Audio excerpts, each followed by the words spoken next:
quest and pursuit for peace in Nigeria remain disillusional.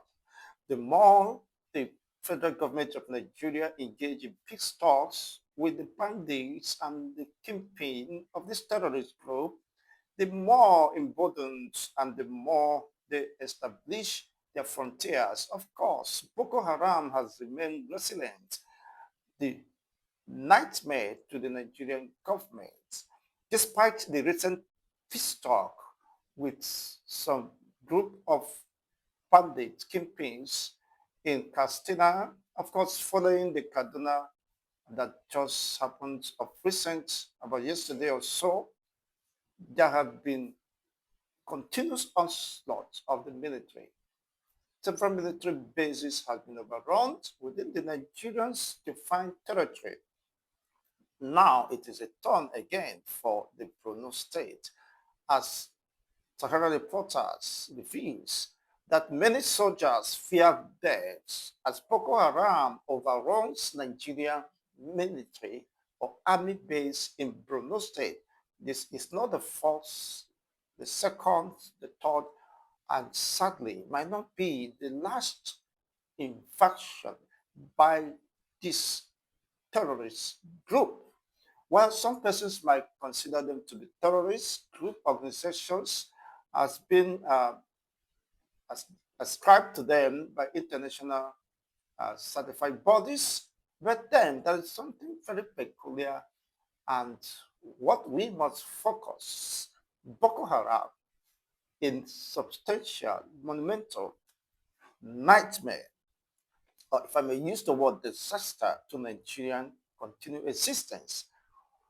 For barely 2 decades or more, they have been in existence, operational, expanding their frontiers. You have other splinter groups like the ISWAP, like the ISIS, Al-Qaeda linked terror groups in Nigeria. You have the Mahmuda, you have the, is it Awari or what? I mean, the lists continue to expand, and that is quite unfortunate. You can imagine the dexterity and the effrontery of this established white networked organizations unleashing terror on the Nigerian indigenous communities. And we have a government saddled with the responsibility of protecting life and properties of these people known as Nigerians. It is quite sad and unfortunate. It is not longer about the defenseless population of the Nigerian civilians, but now their major target is the military formations, the military facilities, military base are being targeted often.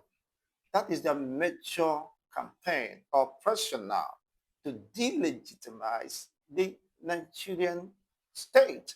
And eventually, as they have made their position very clear, they aren't messing West. They are not joking about their move and their quest to establish an Islamic state, a state known as Islamic State within the northern part of the country. And this has been their demand. Several instances where they have given ultimatum to the Nigerian government to vacate what they declare as their caliphate, an Islamic caliphate territory.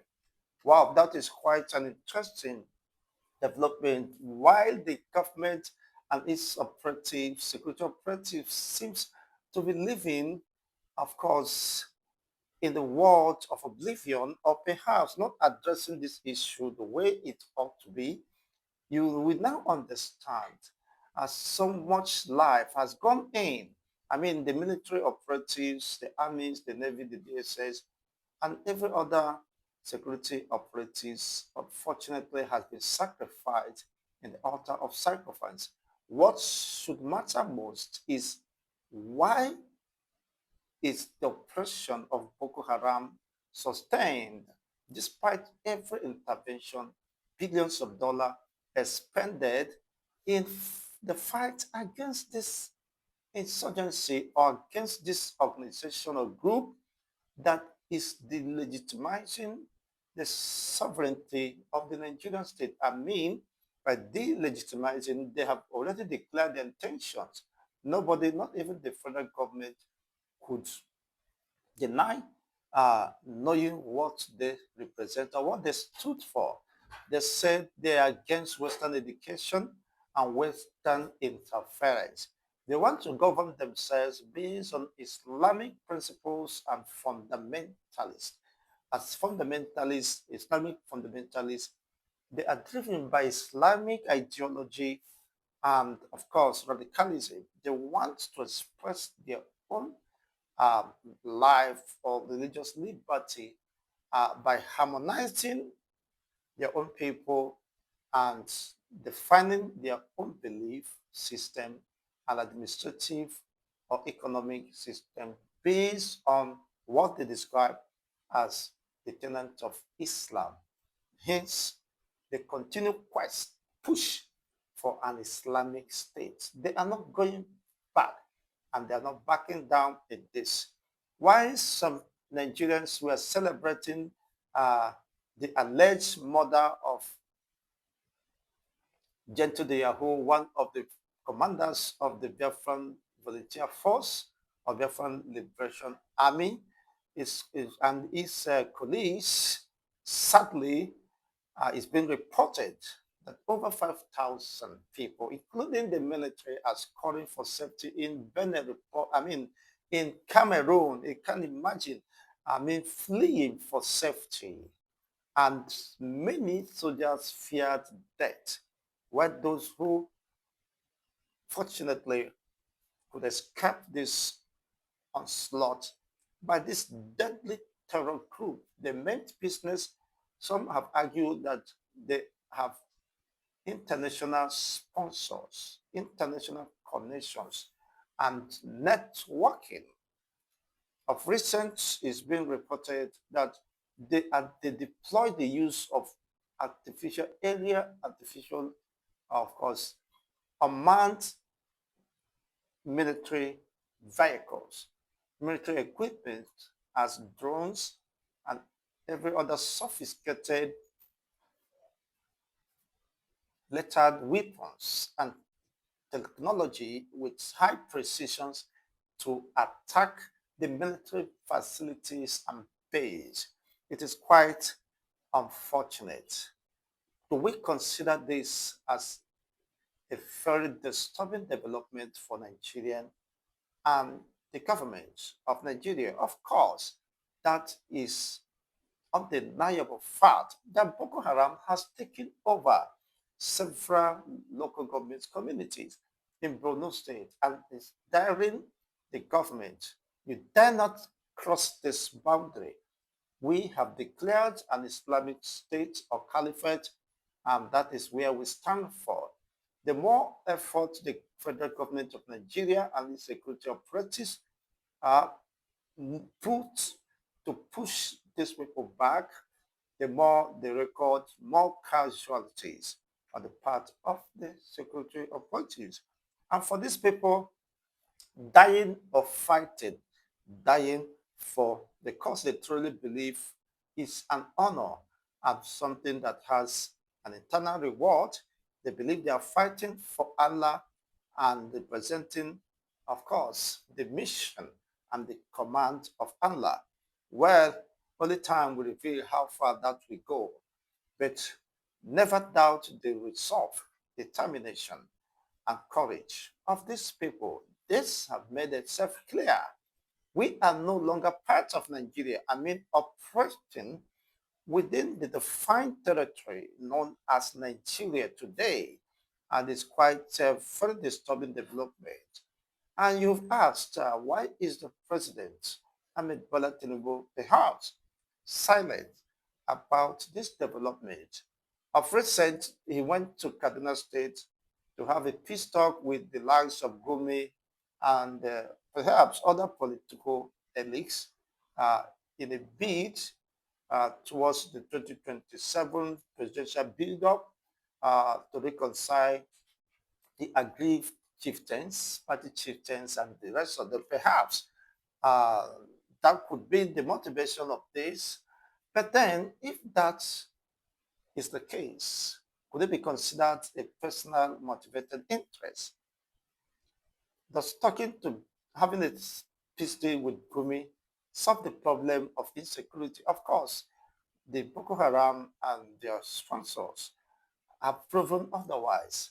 That regardless of whatever peace talk, lobbying, endorsements, of course, by the federal government, without considering their defined interests, which they have made very clear to the government of Nigeria, recognize the Islamic Caliphate, the Islamic State, and there will be peace. Take clear out of the defined boundaries.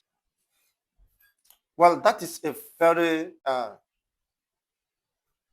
tedious challenge on the part of the Nigerian government as more casualties continue to pile up on the part of the military.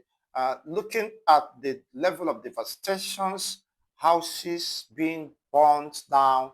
In fact, this is a colossal damage uh, to the life and the economic of the properties of Nigerians. It is quite a very disturbing one, just as you can see being displaced in the screen. A very unfortunate one. Now, it is now very clear, perhaps some might be living in denial, that the likes of Gento weren't the major nightmare of the Nigerian government or the Nigerian sovereignty. It is quite very clear that Mazi Nnamdi Kanu prophecy or projections perhaps is coming to pass. It's been, of course, with us at this time, as the more they fight to silence the eastern people or the defunct different territory, the more they continue to lose, of course, the lands and the territories of the northern region to the terrorists or to these Islamic propagandas or Islamic proponents. Now, what is important here? It is not about denial of the reality. The federal government, by my own opinion, should reconvene a national, a national sovereign conference where the continued existence of the Nigerian state should be discussed. Should be discussed. It is needless expending resources, of course, and losing security personnel and the rest of them to this needless war, executing a war you know very clear that you are not going to win because these people are determined, they are bent at not stopping at anything until they achieve and realize their objectives. And I haven't listened to the likes of Sheikh Gumi that it's practically impossible to defeat the Boko Haram, not even in 2 decades to come. He has his reasons, or perhaps based on his assessments on what is going on and the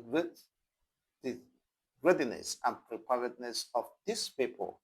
They meant business. They consider that as the only panacea to lay down their arms. And Boko Haram now has gone more sophisticated. They have the most robust lettered weapons. The question is who is supplying them with these weapons? Weapons that is not in the possession of the Nigerian security operatives.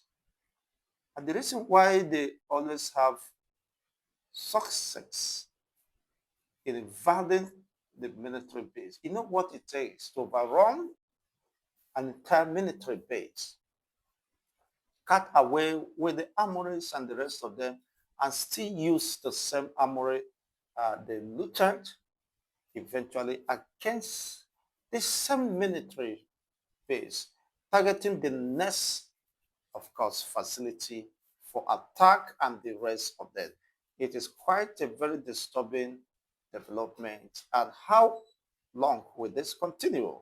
Of course, nobody knows as far as the demands or their demand is not made. But the federal government still maintains that the continued existence of Nigeria is not, or the unity of Nigeria is not negotiable. But the truth is that even in the north, there are people who share the same ideology, the same sentiment with the Boko Haram. They are fed up with the Western system of governance, which they consider as corrupt and very deceptive. They said they want their own established Islamic caliphate.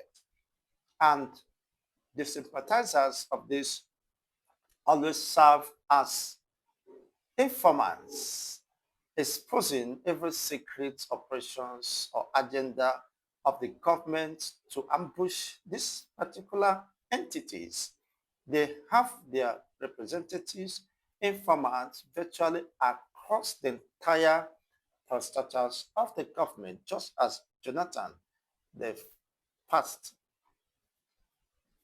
president of Nigeria, admitted that indeed, from his intelligence gathering, that the Boko Haram are in his cabinet, are part of his cabinet members.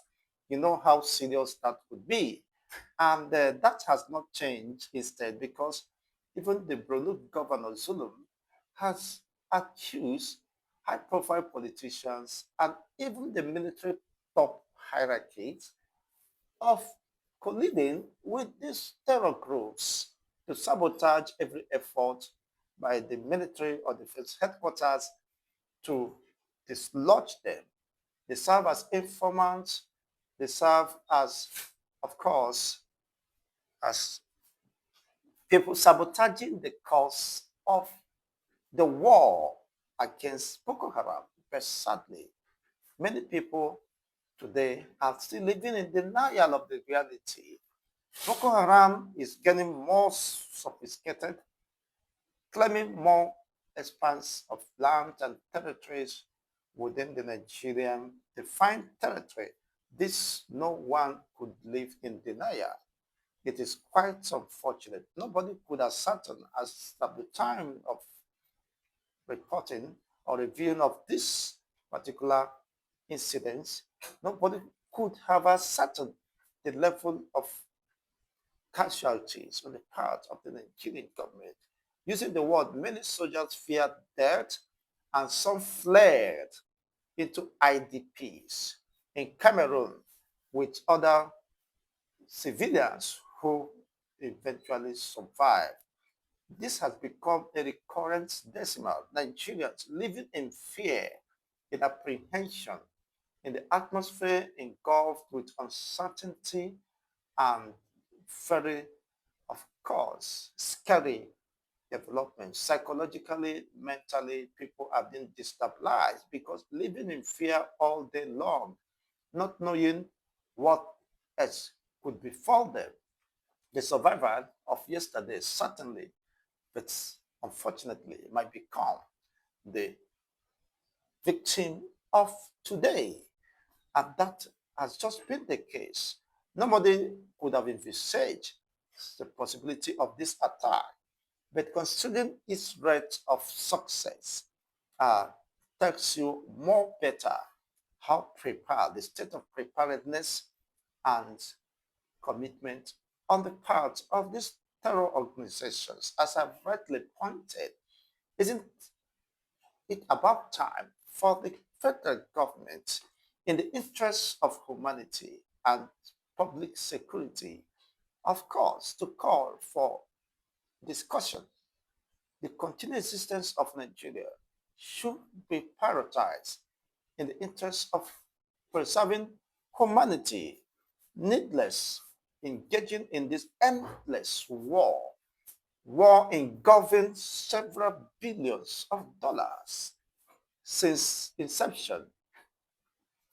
That raises concern. Could it be that some vested interests, even within the corridor of power, are interested or perhaps benefit monetarily or economically or politically based on the continued uh,